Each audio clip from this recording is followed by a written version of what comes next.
Genoa City reels after Sharon and Nick's devastating revelation. The past resurfaces with tragic consequences.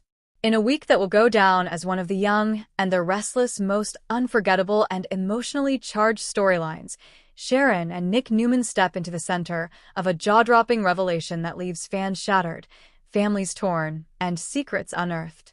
Buckle up, because this is not just another twist. It's a bombshell that will rock Genoa City to its core. It all begins quietly enough: a late-night visit, a locked box discovered in Sharon's attic, and a phone call from a long-forgotten face. But by the time the dust settles, a life-altering secret buried for over 2 decades comes crashing to the surface, and no one, not even the Newman family, will ever be the same again. While cleaning out the attic at the cottage with Faith, Sharon stumbles across an old, dusty keepsake box wrapped in a faded pink ribbon. Inside, among baby photos, an old pacifier, and hospital bracelets, Sharon finds something that stops her heart cold: a sealed letter addressed simply to Mom and Dad. The handwriting is unmistakably familiar, Cassie's. Sharon gasps as Faith looks on in confusion. "Isn't Cassie?" Faith begins, her voice barely a whisper. Sharon nods slowly, her hand trembling as she opens the envelope. Inside is a letter that defies logic and reality. Cassie speaks of fear, isolation, and a place she was taken after her supposed death. "Mom, Dad, if you're reading this, it means someone finally found me."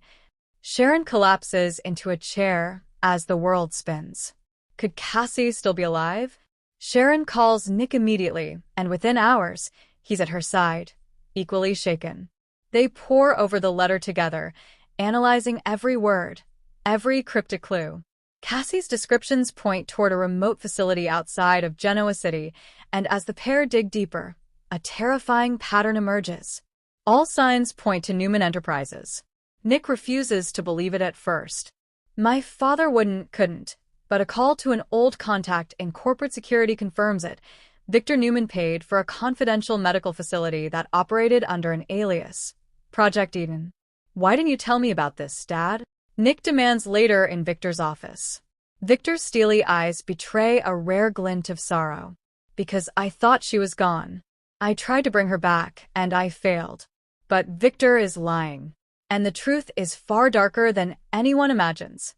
As Sharon and Nick dig into Project Eden's history, they uncover a hidden network of records showing multiple children, lost, presumed dead, or abducted, being rehabilitated under assumed identities. With each page, the horror deepens.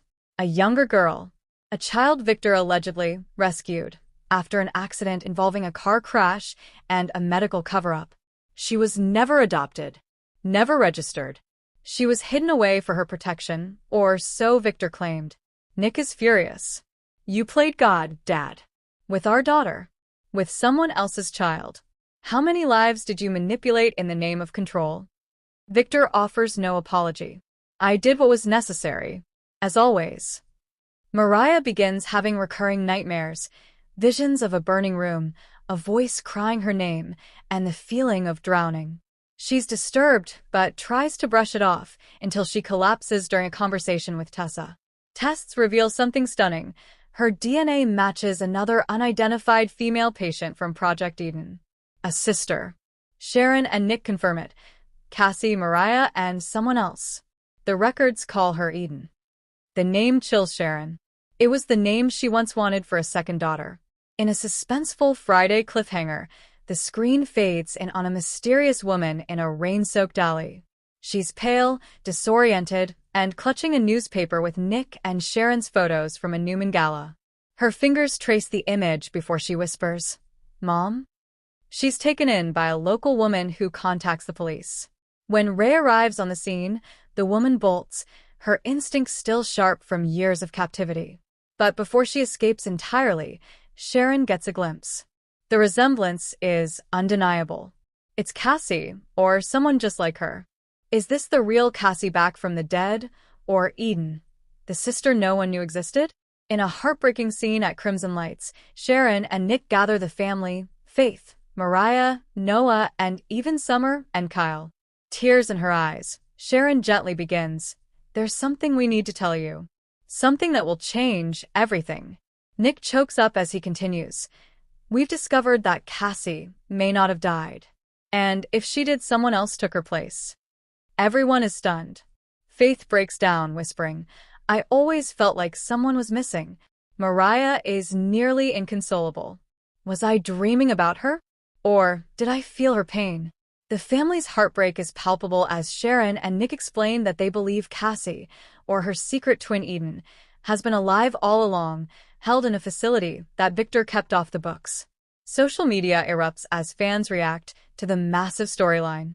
Hashtags like #CassieLives and #ProjectEden skyrocket to the top trends. I was sobbing. Sharon Case deserves an Emmy for that performance. Loudly crying face, broken heart. At @YRobsessFan. I knew it. I've been waiting 20 years for Cassie's return, and now we find out there's another sister? YNR is on fire. Fire, fire, fire. At Genoa City Girl, 87. This is the most shocking twist since Phyllis's death fake out. I literally threw my popcorn. At Soap Junkie for Life. As the family reels, Sharon confronts Victor privately. You knew. You always knew.